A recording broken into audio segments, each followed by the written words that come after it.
How many times have you regretted something you said in the heat of the moment? That one sentence, spoken too quickly, can damage trust, hurt someone you love, or create distance that takes days or even years to repair. In this video, we're going to explore the power of emotional self-control, not in theory, but in real, everyday moments that shape our relationships. You'll learn how to shift from reacting impulsively to responding with clarity and intention. How a few seconds of pause can change the entire direction of a conversation. And how mastering this one skill can bring more peace, empathy, and depth into your connections with others.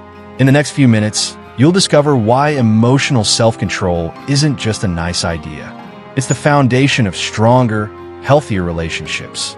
Emotional reactivity is the tendency to respond automatically and impulsively to what we feel in the moment, without thinking, without pausing, and often without considering the consequences. It starts small, a tone of voice that sounds off, a forgotten message, a comment that wasn't meant to hurt, but somehow did. These tiny triggers can explode into arguments that feel much bigger than they actually are. In relationships, whether romantic, familial, or social, this reactivity builds a cycle. One person reacts, the other defends. Emotions rise. Words are said that can't be taken back, and the connection begins to crack. The damage doesn't always happen all at once. It accumulates. Small moments of miscommunication, unchecked assumptions, resentments that grow under the surface. Over time, these patterns become normal, but they silently erode trust, empathy, and intimacy. Why does this happen? Often, we're not truly listening. We hear the words, but we're already preparing our defense.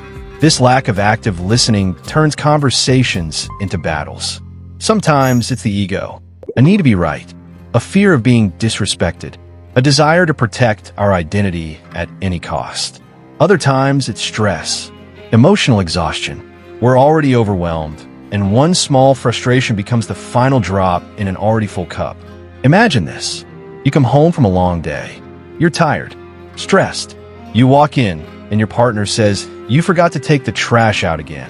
It's just a sentence, but in that moment, it feels like an attack. You snap back. "Do you think I do nothing around here?" Now it's no longer about the trash. It's about feeling unappreciated. It's about past arguments. It's about everything else that was never fully resolved. This is the cycle of reactivity, and it happens every day in subtle ways to people who care about each other. But it doesn't have to be this way. Understanding this pattern is the first step toward breaking it.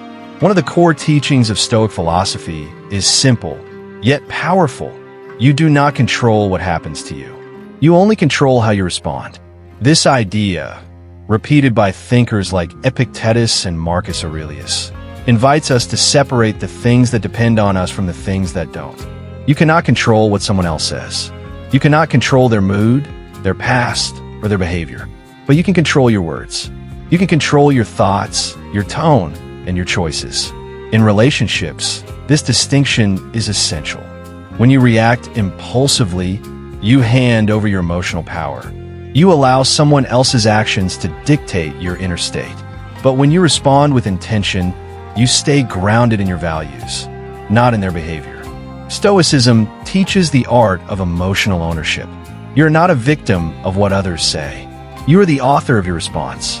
Imagine a couple having a disagreement. One partner says something sharp. "You never listen to me." The typical reaction might be defensive. That's not true. You're the one who never listens. But a Stoic response would sound different. It might begin with a pause, a breath, then a calm reply. "I hear that you're feeling unheard. Let's talk about it." This isn't weakness. It's strength and control.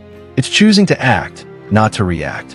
Marcus Aurelius once wrote, "If you are distressed by anything external, the pain is not due to the thing itself, but to your estimate of it. And this you have the power to revoke."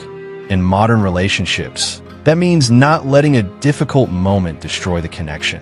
It means remembering that your peace comes from within, not from others.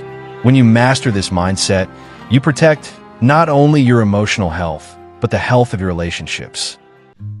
First, the conscious pause. There's a moment, just a breath between what happens to you and what you do next. And in that moment lives your power. This is the power of the conscious pause. Most people go through life reacting to criticism, to stress, to someone's tone of voice, to words spoken without care. Reactions become habits. Habits become patterns. And over time, those patterns shape the quality of our relationships and our peace. But what if you didn't have to react automatically? What if you could press pause before the damage is done? That's where this tool begins. A simple practice: pause for 5 seconds before you respond. Just 5 seconds. In those 5 seconds, your entire emotional state can shift.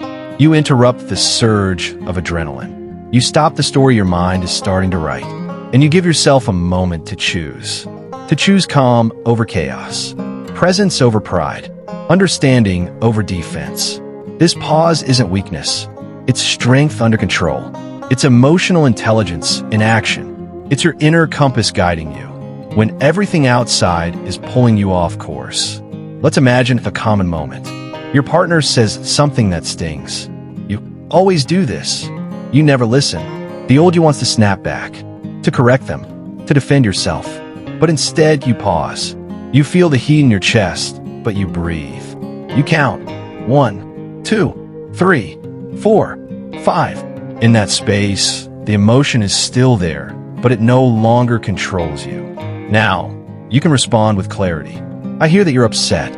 Let's talk about what's really going on. You shift the energy. You change the outcome. Not by force, but by presence. The pause becomes your superpower, not because it silences you, but because it frees you to speak from a place of wisdom, not wounds. Use it in your relationships. Use it in the middle of an argument.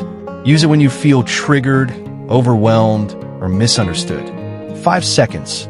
That's the space where reactivity ends and connection begins. This is how emotional self-control is built, one pause at a time. Second, cognitive reframing. What you feel depends on what you see, and what you see depends on the meaning you give. Cognitive reframing is the ability to change how you interpret a situation before it shapes your emotions, your words, and your actions. In relationships, this skill can be the difference between conflict and compassion. Imagine this. Your partner doesn't respond to your message. Hours pass.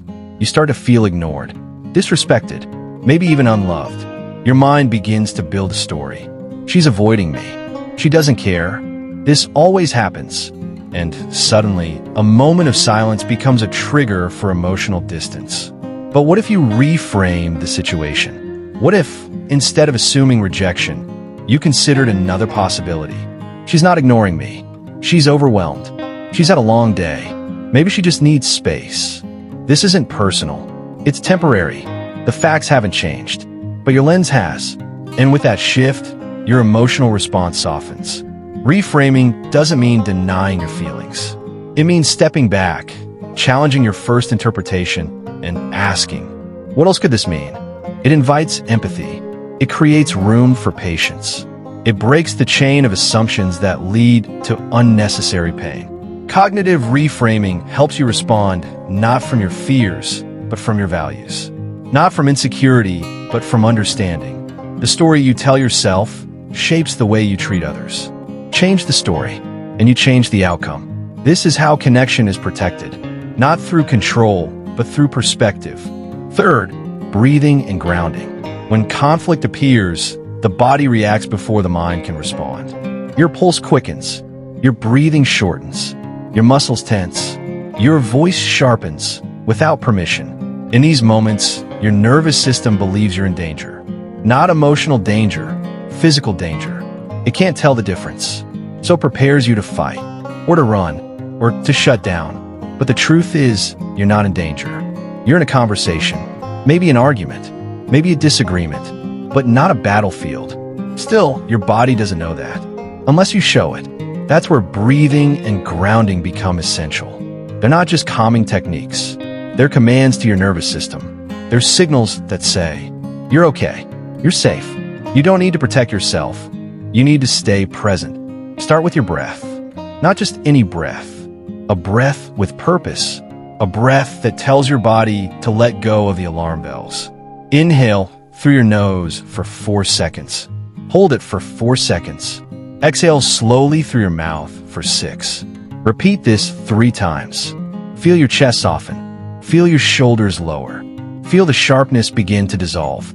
Breath is the bridge between your emotions and your awareness. And then you ground. You bring your attention out of your head and into your body, into this moment, into what is real. Feel your feet pressing against the floor. Feel the weight of your body supported by the chair. Feel the texture of your hands, the rhythm of your breathing, the temperature of the room. You are not in the past. You are not in the future. You are here. This is grounding, and it brings you back to what matters. Presence, clarity, control. When we're disconnected from our body, we speak from fear. When we reconnect, we speak from balance.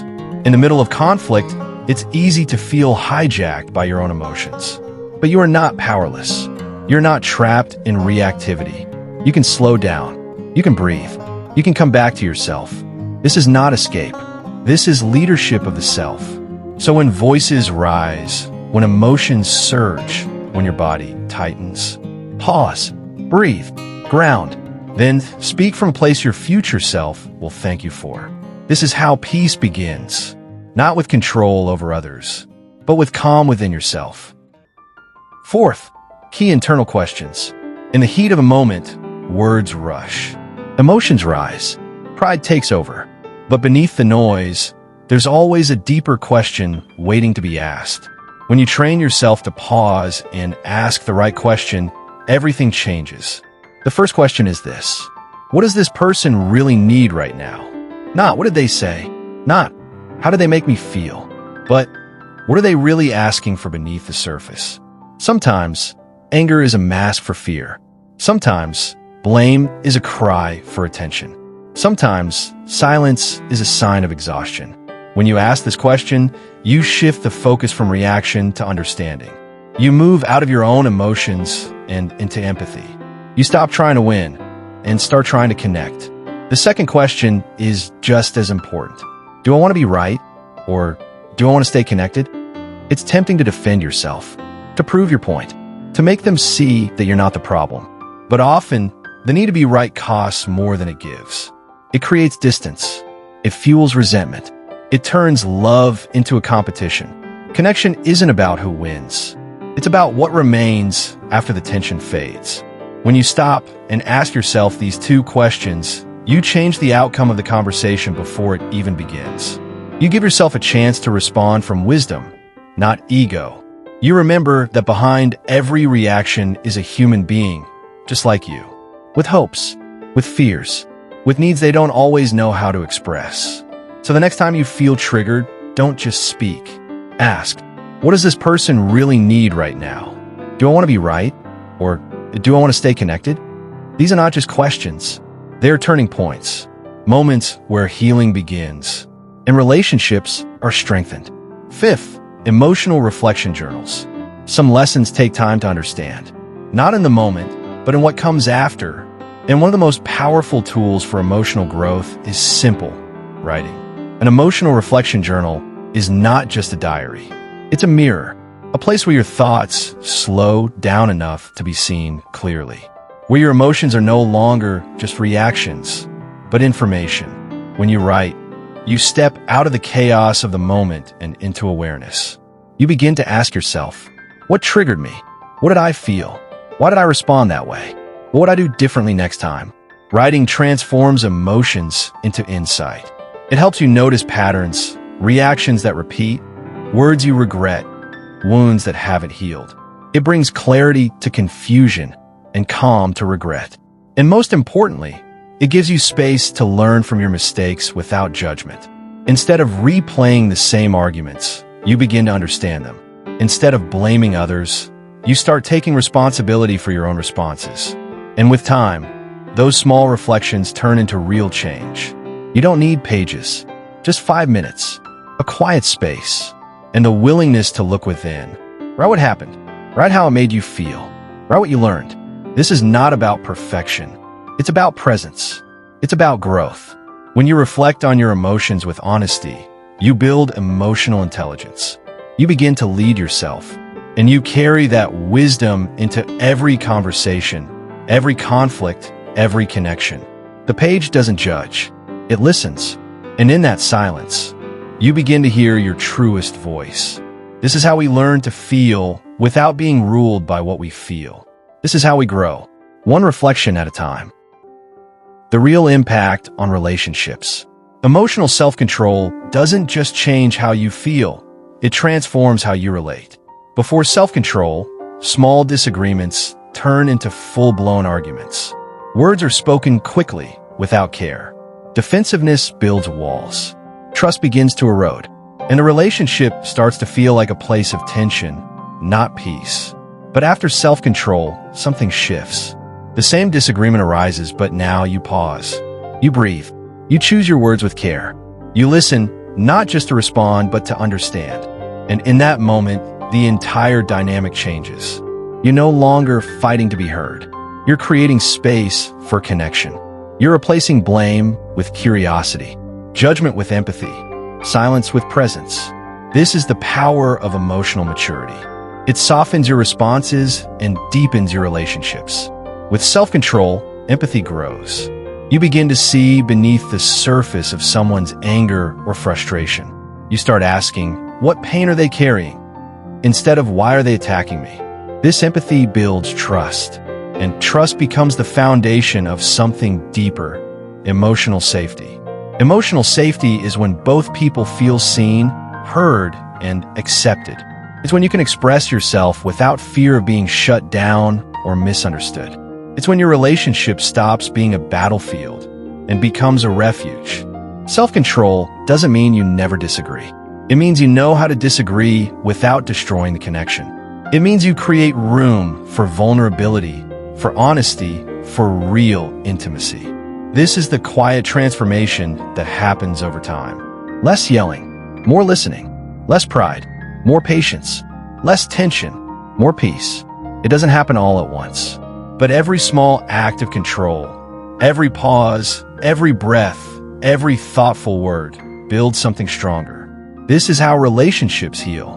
This is how they grow. And this is how they last. The path of transformation. Emotional self-control is not a one-time decision. It's a daily practice. Like a muscle, it strengthens through repetition, through effort, and through intentional growth. You won't master it overnight. You will make mistakes. You will react when you meant to pause. You will raise your voice when you wanted to stay calm. And that's okay. Growth is not about perfection. It's about direction. Every time you choose awareness over reaction, you take a step forward. Every time you reflect instead of explode, you change the pattern. And with time, those small choices become your new default. See self-control not as a rule, but as a skill, one that you train moment by moment. To help you begin, here are 2 simple challenges. First challenge, spend 1 full day without reacting immediately to criticism. When someone challenges you, pause. Breathe. Listen fully. Even if you disagree, respond with calm. Let your presence speak louder than your defense. Second challenge, identify 3 emotional triggers. Moments when you often feel irritated, defensive, or overwhelmed.